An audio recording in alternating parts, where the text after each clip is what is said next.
우리가 두 가지를 배웠죠. 첫째는 하나님은 영이시다. 하나님이 영이시다라는 의미는 아주 중요한 의미를 가지고 있습니다. 왜냐하면 하나님은 영이시기 때문에 어떤 공간과 시간의 제약을 받지 않는다는 것이죠.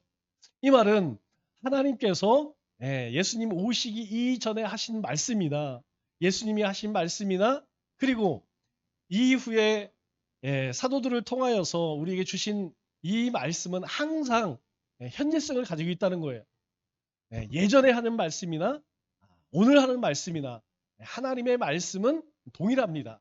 뿐만 아니라 우리의 삶에도 굉장히 큰 영향을 미칩니다. 첫째는 하나님이 영이시기 때문에 제약을 받지 않으시죠.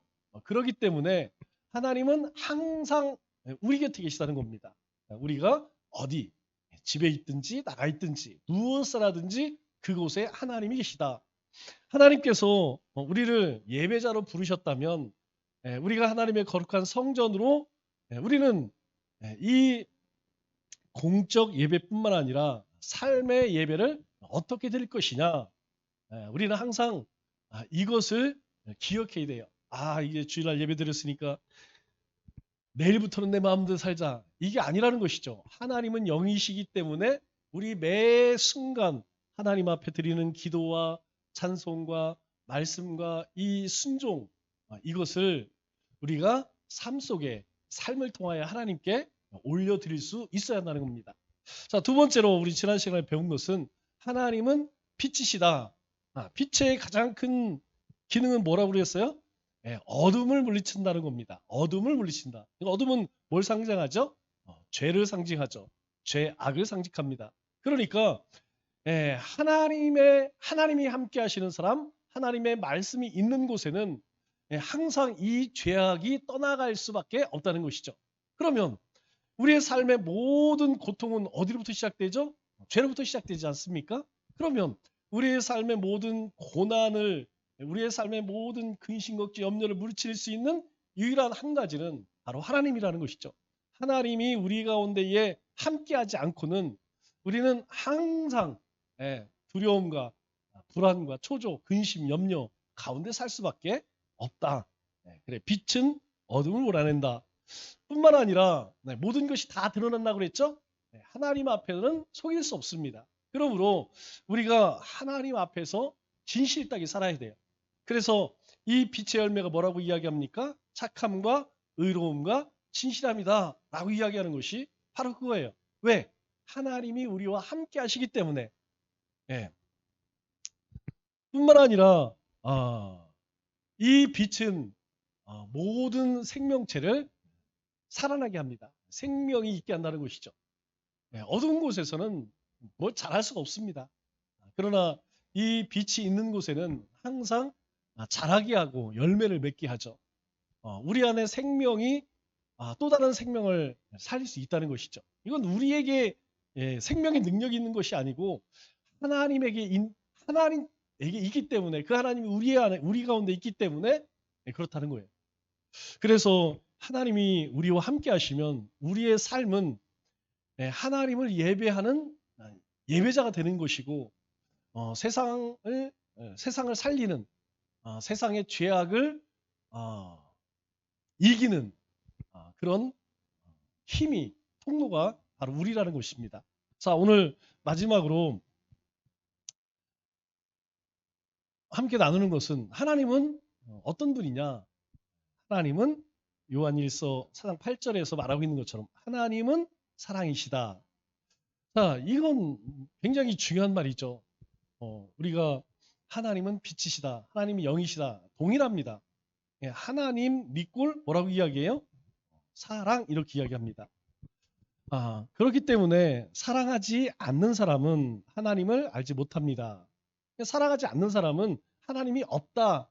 이와 같은 말이죠. 왜냐하면 우리가 기본적으로 하나님의 사랑을 경험할 때에 아무 조건 없는 사랑을 행할 수 있다는 거예요.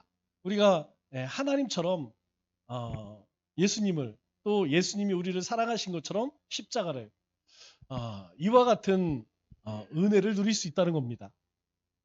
그래서 하나님은 곧 사랑이다. 하나님은 곧 영이시고 하나님은 곧 빛이시고 하나님은 곧 사랑이라는 거예요. 그러면 하나님은 사랑이다라고 하는 의미는 어떤 의미를 가지고 있느냐? 자, 우리가 항상 기억해야 할 것은 하나님은 사랑, 이것과 사랑이 많으신, 은혜가 많으신 하나님은 조금 다르죠. 우리가 기도할 때 그런 기도를 많이 해요. 사랑과 은혜가 풍성하신 하나님. 의미로는 무슨 의미인지 압니다. 그러나 사실 정확한 말은 아니죠. 하나님의 사랑은 양으로 따를 수 있는 것이 아니라는 거예요. 하나님 자체가 사랑이라는 거예요. 그래서 우리가 정확하게 한다면 사랑과 은혜의 하나님이라고 표현하는 것이 맞죠. 왜냐하면 하나님의 사랑은 많다, 적다, 그렇게 표현할 수가 없는 것이죠. 하나님은 그 자체로서 하나님이다. 그러면 이 말의 의미는 무엇이냐면 하나님은 하나님의 성품은 사랑이라는 거예요. 그 사랑이 우리 가운데 나타날 때에 긍휼로 나타나고 그것이 자비로 나타나고 때로는 공의로 나타난다는 것이죠. 그러니까 결국은 이러한 것들은 다 어디에 속해 있는 거예요? 사랑 안에 속해 있는 거예요. 그래서 하나님의 대표적인 성품이 바로 사랑입니다. 이 사랑 없는 정의는 공의는 폭력이 될 수가 있어요. 항상 조심해야 됩니다. 우리가 이전에 우리 선생님들이 지금막으로 상상할 수 없죠? 예전에는 맞았다 하면 뭐 선생님들이 당기 퀴대를 갖고 다녔어요. 여학생들은 어떻게 맞았나 모르겠네. 자루 맞아도 이렇게 넓은 데로 안 맞습니다. 어떻게 맞았죠? 세워서 손바닥 안 맞죠? 어디 맞죠? 손등을 맞죠. 예. 이 기싸대기 맞는 거는 뭐 기본이었고, 그런 분들에게 다 물어보면 다 뭐라 그러냐면 사랑의 매라고 이야기를 하죠. 그러나 그거는 거짓말입니다. 왜냐하면 사랑이 없는 정의 공의는 폭력일 수밖에 없어요. 그렇기 때문에 우리가 하나님의 사랑을 안다면 사랑이 하나님의 본질이라는 것을 알게 됩니다. 그리고 하나님의 모든 행위에는 바로 이 하나님이 행하시는 모든 일들 속에는 사랑이 있다는 거예요. 우리가 신구약 성경을 이렇게 머릿속에 쫙 그려보면 하나님이 우리를 얼마나 사랑하시는지 잘 알 수가 있습니다. 특별히 이스라엘 백성들 가운데에서 우리가 이제 이렇게 성경을 쫙 읽고 묵상하면 이스라엘 백성들 대단한 민족입니다. 그런데 이스라엘 백성들과 우리와 이게 비교를 해보면 또 사실 큰 차이가 없어요. 우리가 이스라엘 백성들은 다 드러났을 뿐이고 우리는 잘 안 드러나서 그렇지 사실 크게 다른 게 없어요. 예수님에게 그렇게 책망받고 예수님에게 그렇게 혼이 난 그 종교 지도자들도 여러분 사실 우리와 다를 게 없어요. 그러나 하나님께서는 그들을 사랑하신 것처럼 우리를 사랑하신다는 것이죠. 그렇기 때문에 하나님이 행하시는 모든 역사 속에는 모든 섭리 가운데는 하나님의 사랑이 있음을 우리가 알게 됩니다. 그 정점이 바로 십자가죠. 십자가는 굉장히 큰 의미를 가지고 있습니다. 하나님이 우리를 얼마나 사랑하시는지 그것을 가장 잘 드러내는 것이 사랑이에요. 그래서 그리스도인이라면 적어도 하루에 한 번씩은 이 십자가의 사랑을, 은혜를 우리가 생각해 봐야 됩니다. 우리가 하루 큐티를 시작하면서 큐티를 하다 보면 결국에는 어디로 가냐면 십자가로 갑니다. 하나님의 사랑으로 갈 수밖에 없어요. 하나님께서 에스겔 선지자를 통하여서 이제 막 환상을 보여주셨죠? 30 에스겔 37장이요. 보면 마른 골짜기에 뼈들이 막 살아나고 막 이런 것들. 그러면서 하나님이 딱 이야기하잖아요. 그들이 누구냐? 마른 뼈가 누구냐? 이스라엘 하나님의 백성들이다. 딱 집어 이야기합니다. 지금은 죽은 것처럼 마른 뼈와 같이 그렇게 정말 처량한 그런 상황이지만 살이 붙고 근육이 붙고 살 가죽이 덮일 것이다. 그런데 그걸로 끝나지 않죠? 예, 또 에스겔에게 명령합니다. 생기를 불어넣어라. 생기에게 명령하라. 그렇게 이야기합니다. 제가 새벽에 그 말씀을 가지고 어떻게 설명을 했냐면 이스라엘 백성들 땅이 없나요? 백성이 없나요? 있어요. 패망을 했지만 나라가 망했지만 여전히 약속의 땅은 있고 거기에 백성들이 있습니다. 물론 뭐 현찮은 사람들이 있고 똘똘한 사람은 끌려가긴 했지만 그런데 뭐가 없느냐? 그곳에 하나님의 영광이 없다는 것이죠. 하나님은 그것을 생기라고 표현해요. 하나님의 생명이 없다. 그래서 에스겔에게 불어 넣으라는 거예요. 우리가 신앙생활도 동일합니다. 동일할 수 있어요. 우리가 예배를 드리고요. 헌금을 하고요. 밥을 하고 헌신을 합니다. 여러 가지 일들을 하죠. 겉으로 보면 살이 있고 근육이 있고 그리고 가죽이 있는 것처럼 보여요. 그런데 정말 중요한 것은 무엇이냐? 그렇다고 하여서 이게 살아있다라고 얘기 못하는 것이죠. 여러분 우리가 죽은 사람을 보면 뼈가 없나? 뭐 살이 없나요? 가죽이 없나요? 근육이 없나요? 다 있어요. 그런데 시체를 보고 이거 사람이다, 살아있다 말은 절대 못하죠. 왜냐하면 생명이 없으니까. 그래서 에스겔에게 그렇게 뼈들이 막 살아납니다. 그런데 그 살아난 마른 뼈에 생기를 명령해라, 불어넣어라, 명령하라 그렇게 말씀하세요. 우리 신앙도 마찬가지라는 거예요. 우리가 이런 행위로 우리가 하나님의 백성임을 증명할 수 없습니다. 더 중요한 건 뭐냐면 우리 안에 생명이 있어야 돼요. 그 생명이 뭐냐면 성령을 주셨다는 거예요. 성령. 이 성령은 하나님이십니다. 우리와 함께 하시는 하나님, 성부와 성자 하나님으로부터 보내심을 받은 영이죠. 그러니까 우리의 모든 행위에는 뭐가 있어야 되느냐? 하나님의 영이 없으면 그거는 형식이 될 수밖에 없다는 거예요. 이 종교 지도자들이 그렇게 예수님께 혼난 이유가 뭡니까? 그들 행위에서 뭐가 문제가 있어요? 아니 그들이 무슨 율법을 거스립니까? 아니 하지 말라는 걸 합니까? 문제는 무엇이냐면 그 속에 하나님이 없어요. 하나님의 사랑이 없다는 거예요. 우리가 열심히 예배드리고 헌금하고 봉사해요. 그러나 이 하나님의 영이 없으면 뭐가 나타나지 않아요? 하나님의 성품인 사랑이 없을 수 있다는 거예요. 이 조심해야 되는 우리가 조심해야 하는 게 바로 그것입니다. 나는 왜 이렇게 인정머리가 없지? 나는 왜 이렇게 강팍하지? 여러분 다른 이유가 아닙니다. 하나님의 영이 나를 지배해야 하는데 내가 하나님의 영을 지배하고 있지 않은지.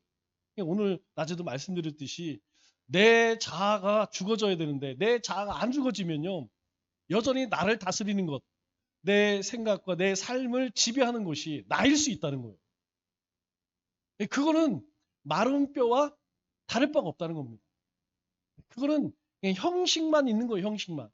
그냥 신앙생활, 종교생활의 형식만 있는 것이지 그것이 믿음 생활이다, 신앙이다라고 말할 수 없다는 것이죠. 그래서 무엇보다 내 안에 이 하나님의 사랑이 있는가 가장 쉬운 게 뭐냐면 긍휼함입니다. 우리가 가난하고 병들고 이게 나보다 못한 사람이죠. 모든 사람 형편은 다 다르니까 자신보다 못한다고 느끼는 그런 사람을 보면서 불쌍한 마음이 드느냐? 어떤 사람은 그럴 수 있어요. 여러분 우리 마음 가운데 긍휼함이 없다면 사랑 없는 겁니다. 왜냐하면 사랑은 어디부터 시작된다겠어요? 불쌍하게 여기는 마음부터 시작되는 거예요. 하나님께서 죄를 지은 아담과 하와를 보실 때에 하나님 보니까 불쌍한 거예요. 이거 속아갖고 그냥 사탄에게 속아서 뱀에게 속아서 하지 말라는 것 하고 나서 하는 꼴을 보니까 하나님이 너무 딱해. 그래서 그 즉시 뭘 주세요? 원시복음을 줍니다. 거기서 너희들 이제 끝났어가 아니고 너희들은 다시 회복될 거야 라는 약속을 에덴 동산에서 처량한 아담과 하와를 보시면서 약속을 주시는 거예요. 똑같습니다. 하나님이 우리 안에 계시면 나보다 못한 사람, 나보다 나은 사람은 뭐 나보다 못한 사람을 보면 즉시 우리 마음 가운데에 뭐 육신이든 아니면 뭐 어떤 사회적 지위든 나보다 못한 사람을 볼 때 그 사람이 영적으로나 육적으로 불쌍하게 느껴지는 마음이 있다면 우리 안에는 하나님의 사랑이 있는 거예요. 그러나 그런 마음이 없으면 이건 좀 심각합니다. 이거는 내가 지금 하나님의 사랑으로부터 조금 멀어졌다라고 볼 수가 있겠죠. 왜냐하면 하나님 자체가 사랑이기 때문에 하나님의 성품 자체가 본질 자체가 사랑이기 때문에 그 하나님이 우리 안에 있는데 아니 우리 불신자를 보면서 불쌍한 마음이 안 들어. 뭐 병든 사람 또 이렇게 좀 정신 오락가락 하는 사람 좀 헛소리 하는 사람들도 많이 있죠. 그런 사람 보면서 오히려 막 비난하고 뭐 정죄하고 그러면 이건 조금 문제가 있는 거예요. 내가 하나님으로부터 하나님과 이게 연합되어서 하나님과 함께 하나님 동행하는 삶이 아니라는 거예요. 하나님 따로 나 따로 또 살아가고 있다는 겁니다. 그래서 우리가 십자가의 사랑을 깨닫게 되면 십자가를 통하여서 누구를 보게 되냐면 자신과 그리고 다른 사람들이 보여져야 돼요. 안 보여지면 십자가를 보지 못하고 있는 겁니다. 십자가의 사랑을 경험하지 못하고 있다는 거예요. 자, 그러면 이 사랑은 그렇기 때문에 그리스도인들에게는 어떤 선택적인 게 아닙니다. 이거는 당연하게 우리 가운데 나타나는 거예요. 이거 숨길 수가 없어요. 그런 말이 있죠. 사랑과 재채기는 숨길 수 있다 없다? 없다는 것이죠. 여러분 재채기 참아보세요. 참을 수가 없습니다. 재채기는 몸에 일어난 알레르기 반응이기 때문에 참을 수가 없어요. 사랑도 마찬가지라는 거예요. 내가 누군가를 좋아한다. 그러면 눈에서 뭐 한다고요? 꿀이 떨어진다 그러죠. 이거 어떻게 하냐면 우리 이제 이렇게 부모가 자녀를 보면 그래요. 저도 마찬가지지만 이게 참 그래요. 그런데도 내 자녀를 바라보는 눈길은 다릅니다. 아무리 뭐 어떻게 얘기해도 내 자녀를 바라보는 오늘은 아기가 제이밖에 안 왔는데 제이가 이제 오자마자 우리 권사님 눈에서 벌써 장로님은 없어. 장로님 없어. 장로님에게는 눈길도 안 줘. 그냥 제이 밥 먹는데 우리 딸이 고생할까봐 또 옆에서 먹여주는데 그냥 꿀이 떨어져. 삼촌도 제이를 바라볼 때 그냥 눈에 우리 장로님 하이파이브 한번 해주니까 그냥 신이 나. 여러분 그래요. 사랑하는 사람을 바라보면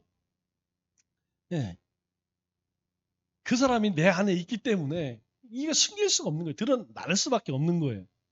하나님이 우리 가운데 계시는데 하나님의 사랑이 나오는 것은 드러나는 것은 너무나 지극히 당연한 것이죠. 자, 그렇기 때문에 우리 삶에는 뭐가 나타나냐면 변화가 나타나요.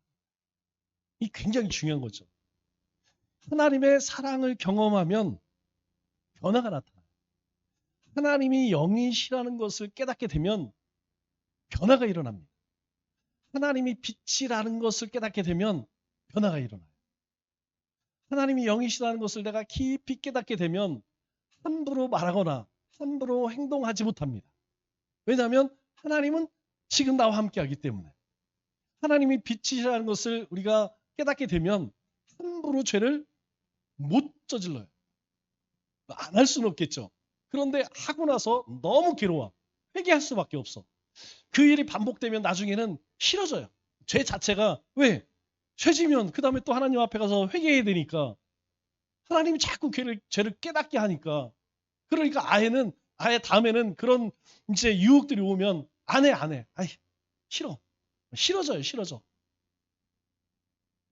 마찬가지예요. 하나님의 사랑이 우리 가운데에 풍성하게 되면 우리 안에 하나님의 사랑이 머물되면 우리의 삶에 변화가 시작되어집니다. 자, 어떤 변화가 일어날까요? 아마 첫 번째는 불쌍한 마음이 드는 거예요. 불쌍한 마음이 듭니다. 여러분 뭐 믿지 않는 사람은 물론이고 이제 교회 안에서도 이제 좀 특이한 사람들이 가끔 있죠. 예, 어디를 가든지 튀는 사람이 한두 명씩은 있어요. 그런데 여러분 처음에는 그런 사람에 대해서 막 이렇게 이야기를 하지만 예, 이렇게 그 사람을 바라보게 되면 주님의 눈으로 바라보게 되면 어느 순간부터 다 불쌍해. 예, 그런 연민의 마음이 생깁니다. 자 그리고 그 그걸 넘어서 그 다음에는 그 사람의 입장이 되어져. 아 그렇구나. 그럴 수밖에 없구나. 아 저런 환경이 살았구나. 저런 환경이구나. 아 저런 아픔이 있구나. 저런 문제들이 있구나. 여러분 그렇게 되어지는 거예요. 이 사랑이 있으면 여러분 우리가 우리의 자녀들을 막 혼을 내더라도 어때요? 마음 한편으로는 쟤는 얼마나 힘들까? 쟤는 왜 그래? 그랬다가도 품어줄 수밖에 없는 거예요. 이게 사랑이 우리 가운데 있으면 우리의 성품이 닮아갑니다. 닮아간다는 게 뭐예요? 변화되어진다는 것이죠. 예수님을 자꾸 닮아가져가요. 그리고 최고의 사랑은 결국 뭘로 나타나냐면 용서입니다. 용서. 이 용서는 아주 중요한 의미를 가지고 있어요. 왜냐하면 용서하지 않으면 우리는 항상 이 죄의 노예가 될 수밖에 없어요. 우리가 옛말에 때린 놈은 어떻게 해요? 잠을 못 자. 왜? 아니 맞은 놈이 고소를 할까 아니면 치료비 달라갈까 불안해. 근데 맞은 놈 어때요? 발 뻗고 잔다는 말이 있죠? 똑같습니다. 여러분 우리가 누군가 항상 화평하게 살 수는 없어요. 공동체에서도 마찬가지고 세상 가운데만 직장에도 가도 이상하게 안 맞는 사람이 있어. 저도 직장을 오래 했잖아요. 정말 이상한 게 뭐냐면 나하고 별 업무적으로 관계가 없어도 싫은 사람이 있어요. 그냥 저는 예전에 그런 사람을 뭐라 해야 되면 생리적으로 싫어. 그냥 싫어. 있어요.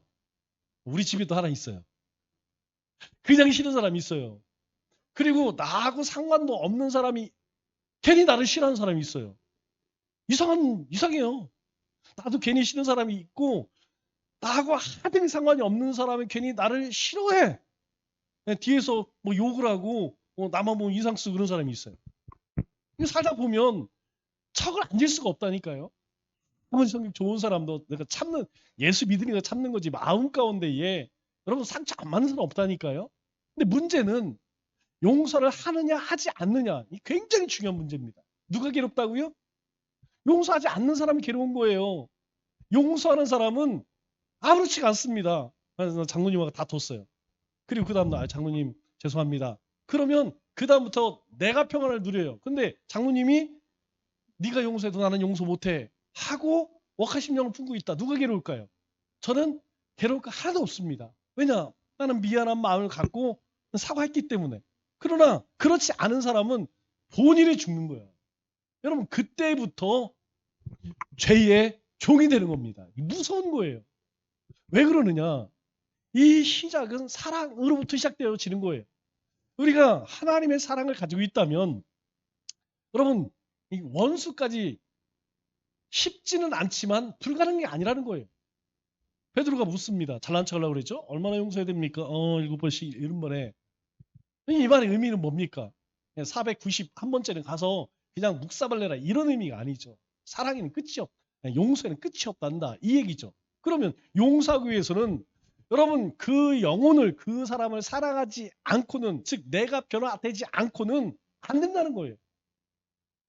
그래서 사랑 없는 사람의 삶의 특징이 뭐냐면 용서를 하지 않기 때문에 항상 입에 독소를 달고 삽니다. 여러분 이게 뭐였어 이야기를 나누다가 그냥 이 말 한마디 한마디가 막 사람 비수를 찌르는 사람들이 있어요. 왜 그런지 아세요? 그 본인이 사랑을 경험을 못한 거예요. 부모님의 사랑을 못 받았거나 남편의 사랑을 못 받거나 사회적으로 사람들에게 사랑을 받지 못하거나 그러면 사람이 이게 이렇게 되는 거예요. 이 그리스도인이 다른 이유가 바로 이겁니다. 사람으로부터 우리가 사랑을 받지 못해도 하나님의 사랑을 우리는 경험해요.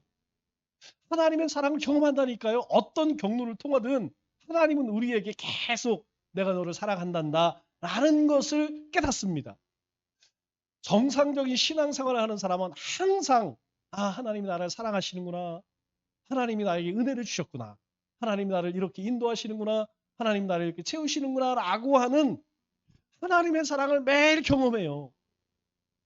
그렇기 때문에 여러분 하나님 없는 사람들과 기본적으로 다릅니다. 제가 이제 세상 모임 하는 게 있다고 그랬잖아요. 세상 모임이 하는 그 모임에 이제 이름이 마점나예요. 마점나. 이름이 마점나. 내가 나이는 정확히 모르겠지만 40대 후반 정도, 한 47, 8쯤 되는 여자분입니다. 그런데 오디오가 쉬질 않아요. 이분은 같이 2시간을 있잖아요. 쉬는 시간이 단 1분도 없어. 계속 얘기해. 계속 얘기해. 뭘 얘기하든지 계속 얘기해. 여러분 이게 지쳐요. 정말 지칩니다. 성격이 나쁜 사람이 아니에요. 신랑이 그 오송에서 공장을 한대요. 그리고 이제 아들이 이제 같이 일을 한. 저는 관심도 없어요. 그런데 본인이 다 얘기를 해. 자기가 일주일 동안 어떻게 살았는지, 누구를 뭐 했는지, 묻지도 않았어. 그런데 있는 동안에 하여튼 다 이야기를 해. 그런데요, 그게 매일 만날 때마다 그러니까 사람들이 지쳐. 여러분 지쳐요. 요즘 말로 기빨린대요. 기빨린데 막 사람들이 처음에는 괜찮아. 2번, 3번 계속 그러니까요. 이제 그 사람을 피해요. 그래서 그렇게 모여서 무슨 얘기 하냐면 그 사람이 월요일에만 시간이 있대. 나머지 때는 뭐 일 때문에 시간이 없는데 월요일에 시간이 돼서 그래서 뭐라고 하냐면 그러면 우리가 앞으로 월요일만 모이지 말고 딴 날에 모이자. 사람이 그러더라고요. 여러분 한번 생각해 보세요. 다 40대 50대인데 그분들이 모여서 앉아서 하는 얘기가 뭐냐면 누구 특정 인물을 딱 이야기하면서 그분이 월요일만 시간 있다니까 우리가 다른 날 하자. 의도가 뭐예요? 제가 그래서 한마디 했어요. 그렇게 하지 말자.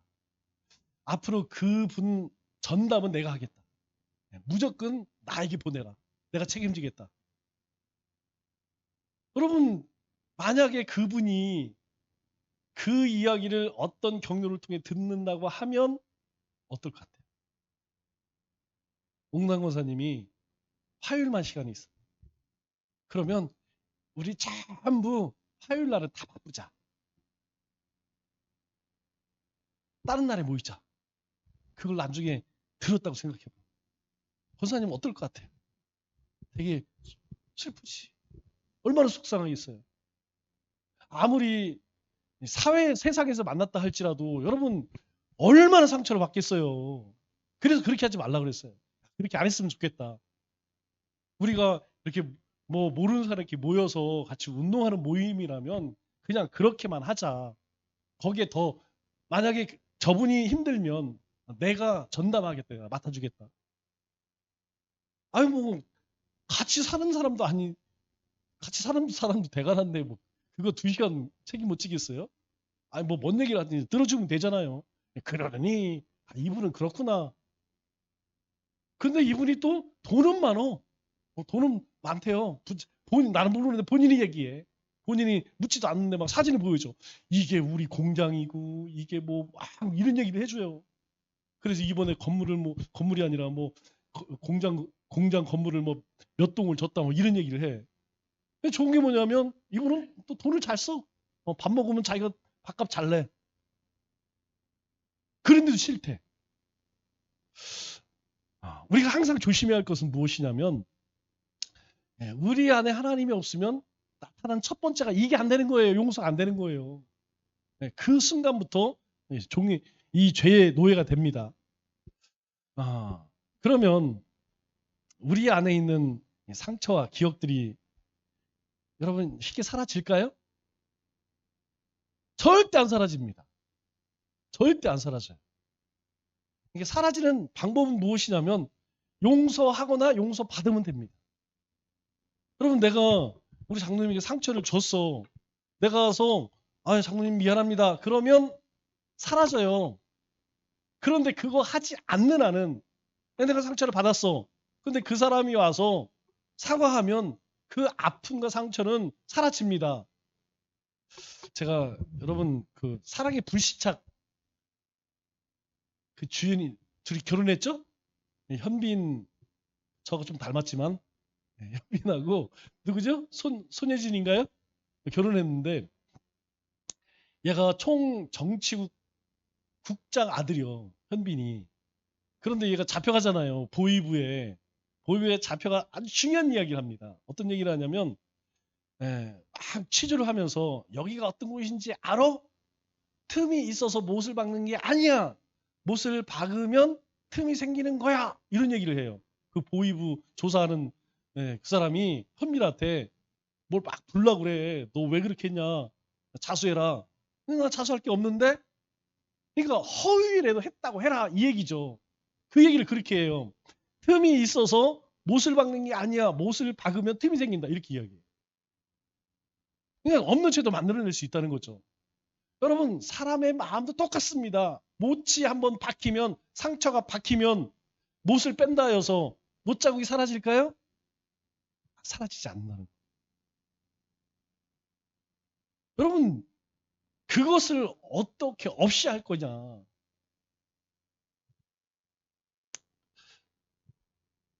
여러분 우리가 상처를 받고 우리 안에 아픔이 있으면요. 이게 안 됩니다. 이전처럼 돌아갈 수 있느냐? 참 어려워요. 그러면 이것을 가장 많이 겪는 데가 어디냐면 항상 가장 가까운 사람이 가장 큰 아픔을 줘요. 그래서 가정, 이게 오래 가네요. 그 다음에 이 교회 공동체, 그리고 직장. 여러분, 거꾸로 해. 가장 중요한 1번이 가정이고 2번이 교회고 3번이 그런데 상처의 크기는요. 가까운 데가 가장 큽니다. 집에서 받은 상처, 아내 남편에게 받은 상처, 자식에게 받은 상처, 부모에게 받은 상처. 그래서 현대의 약간 사이코패스, 소시오패스들이 있죠? 정신적으로 좀 이상하거나 사회적으로 적응이 안 되는 사람들을 보면 대부분 이렇게 조사해 보면 어디로 가요? 다 가정 환경으로 갑니다. 가정 환경. 어렸을 때에 이 아기 때에 대부분 뭐 20개월 안에 다 모든 인격이 형성이 된대잖아요. 그때 그 이후에 사랑 없이 그러면 이런 사람들은 이게 안 되는 겁니다. 한번 사람은 모든 사람들이 다 마찬가지. 한번 그런 아픔과 상처를 경험하게 되면 관계가요. 이전처럼 돌아갈 수는 없습니다. 그래서 조심해야 돼요. 특히 가정에서 아내 남편에게 말 조심해야 되고 교회에서도 마찬가지고 직장에서도 마찬가지.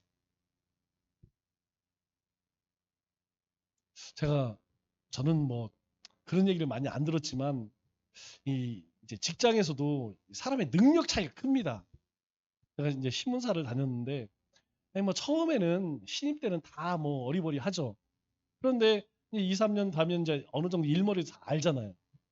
그렇다고 해서 다 능력이 다 뛰어나느냐? 그렇지 않아요. 아주 특별한 사람이 있고 그냥 평타가 있고 시원찮은 사람이 있습니다. 그런데 여러분 조금 시원타고 해서 인격적으로 모독을 하면 여러분 왼수가 되는 거예요. 여러분 이 교회에서뿐만 아니라 사회에서 원수가 되면 이 가정이나 교회하고는 차원이 틀립니다. 그래서 늘 그런 것들을 조심해야 돼요. 자,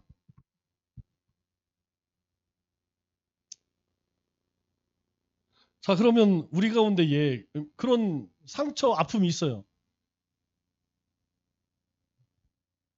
그럼 그게 시간이 지나면 사라질까요? 안 됩니다. 그러면 우리가 용서라는 것이 어떤 것인지 세 가지를 기억할 수 있어야 돼요.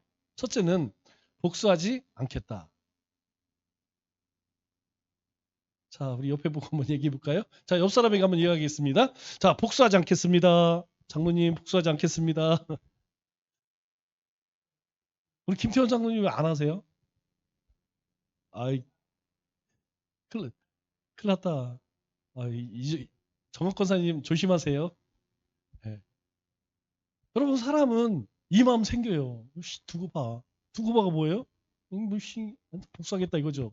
기회만 생기면, 그럴 건덕지만 생기면 나 하겠다는 거죠.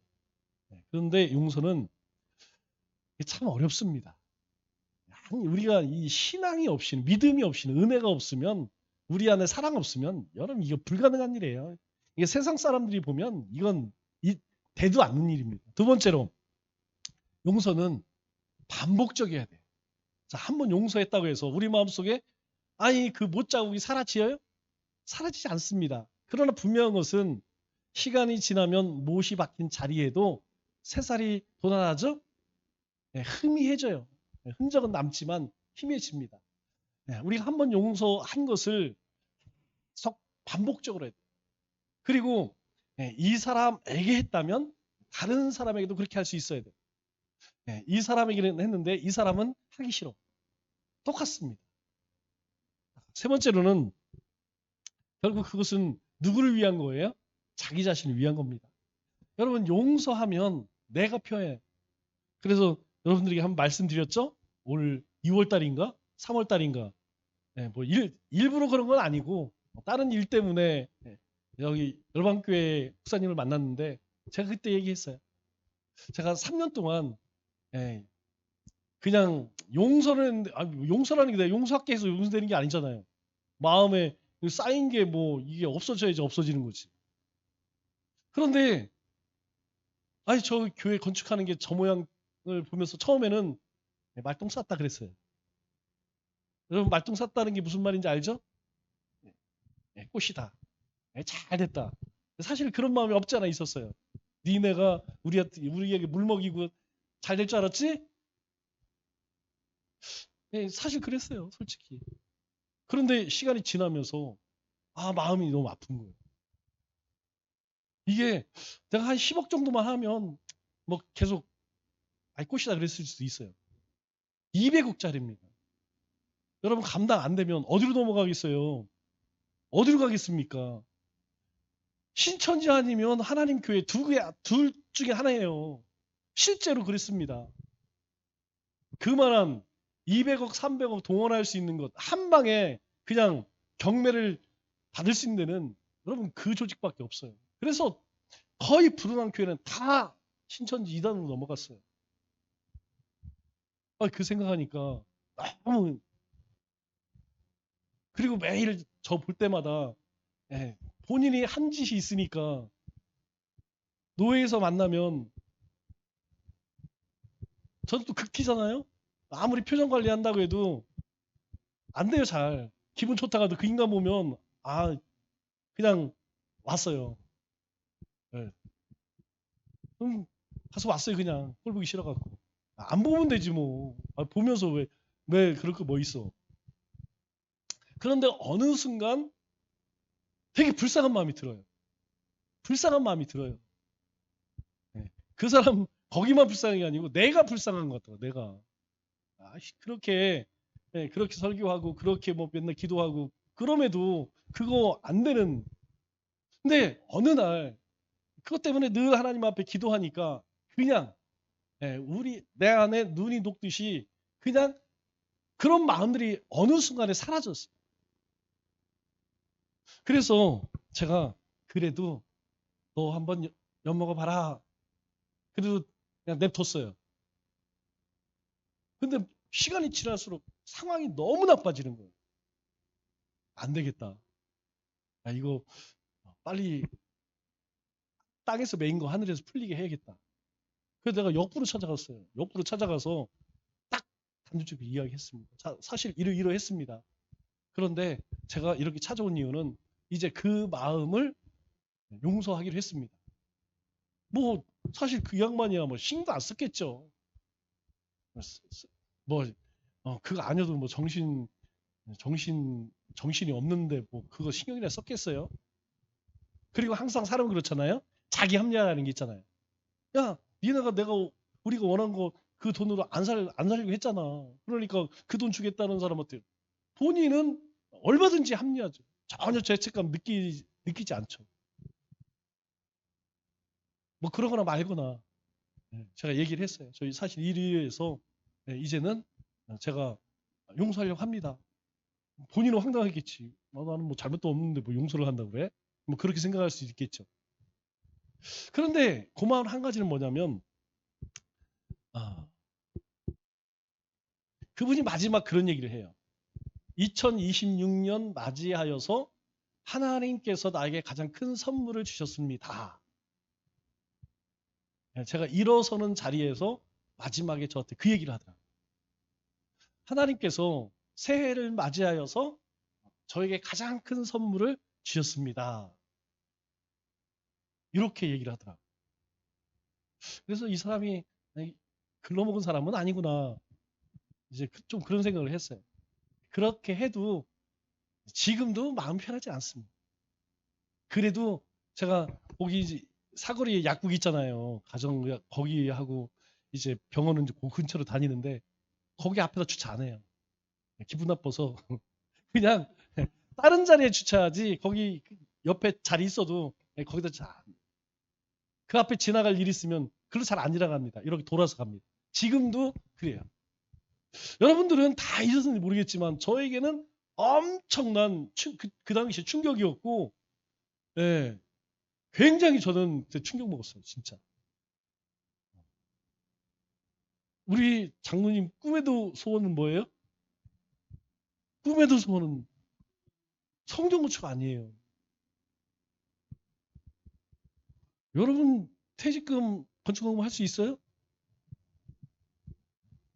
할 수 있으면 아니 저는 뭐 얘기 들어서 나중에 얘기 들어서 알게 됐는데 교회를 올 때마다 여러분들의 감정과 우리 장로님의 감정은 틀립니다. 틀려요. 사실 저는 25억까지도 하려고 했어요. 뭐 생각도 안 했죠. 뭐 23억 안 된다고 하면 25억에 하는 거죠.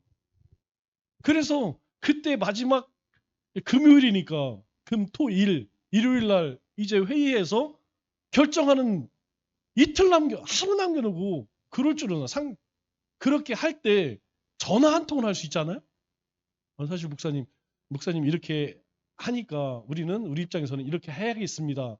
이 말만 했어도 괜찮았을 것 같아요. 아무 말 한마디 없이 그냥 그리고 나서 이제 그렇게 저기랑 됐잖아요. 그리고 나서 이제 저 모양 저 꼴이 됐잖아요. 얼마나 꼬시겠어요. 제가 세 가지 응답 기도했다고 그랬잖아요. 처음에는 너무 억울해서 막 분이 차올랐는데 하나님께서 야 나도 십자가 졌다. 첫 번째 하나님이 주신 말씀이 그거예요. 두 번째로 주신 말씀이 바락 저 아스로 쳐들어왔을 때에 어떻게 해요? 네 영광을 시스라가 네가 싸워서 승리는 하겠지만 영광 얻지 못할 거야. 예, 그 사람이 어찌어찌 해서 뭐 새로 그렇게 거래를 잘 하기로 할지는 모르겠지만 그 사람에게는 영광이 되지 않을 거야. 여러분 제가 기도하면서 하나님이 위로해 주신 말씀이에요. 그렇기 때문에 그대로 돼가고 있어. 제가 그게 너무 무서웠어요. 그래서 이거 그냥 담고 있을 문제가 아니구나. 큰일 나겠구나 이거. 이거 정말 하나님을 대적하게 되겠구나. 사람이 그렇게 되는 거예요. 원한을 갖게 되면 김태현 장로님 조심하세요. 원한 가지면 그렇게 되는 거예요. 안 되는 겁니다. 이게 무서운 거예요. 자, 용서는 절대 되갚아주면 안 됩니다. 반복 계속해야 됩니다. 내가 한 번 했는데, 내가 한 번 용서해 줬는데 또 그래? 또 해줘야 돼요. 자, 뭐 그렇게 하면 누가 자유함을 얻는다고요? 내가 자유함을 얻습니다. 원수는 멀리 있지 않아요. 항상 앞뒤 좌우에 있습니다.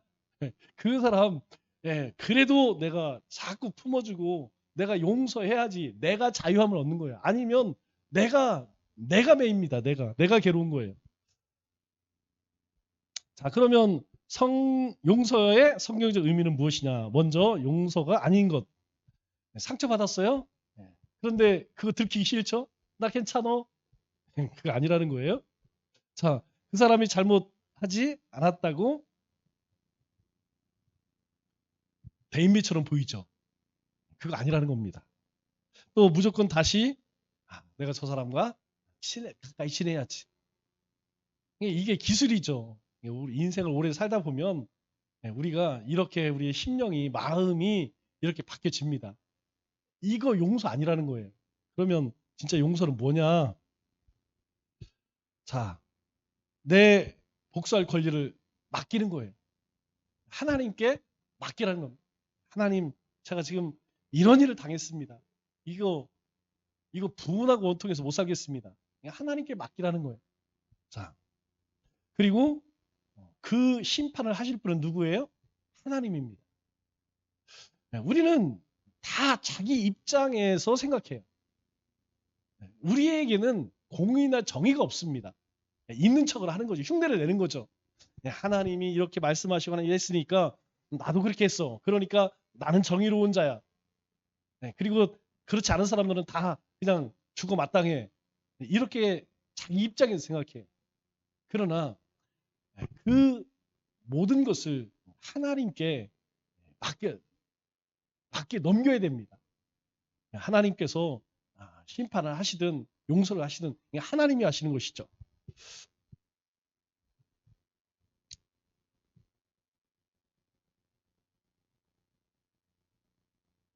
자, 그러면 우리가 용서하기 위해서는 어떻게 해야 되느냐? 첫 번째, 내가 상처 받았어.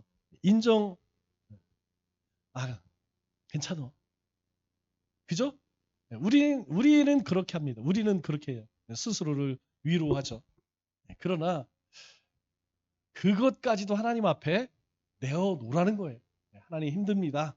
괴롭습니다. 분합니다. 하나님 앞에 받은 상처를 아픔을 내려놓으라는 것이죠. 두 번째로는 복수를 내려놓는다.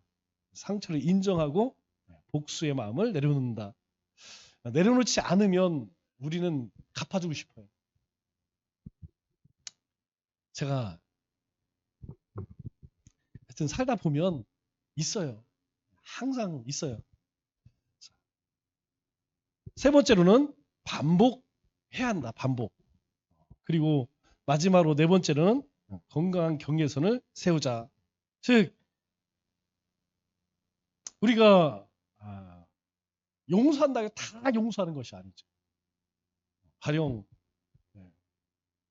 악한 방법으로 폭력적으로 그러면 우리가 용서하자. 여러분 그건 용서 아니에요? 우리가 이걸 조심해야 됩니다. 우리가 용서하라고 했으니까 다 용서하자. 다 용서하는 거 아니에요.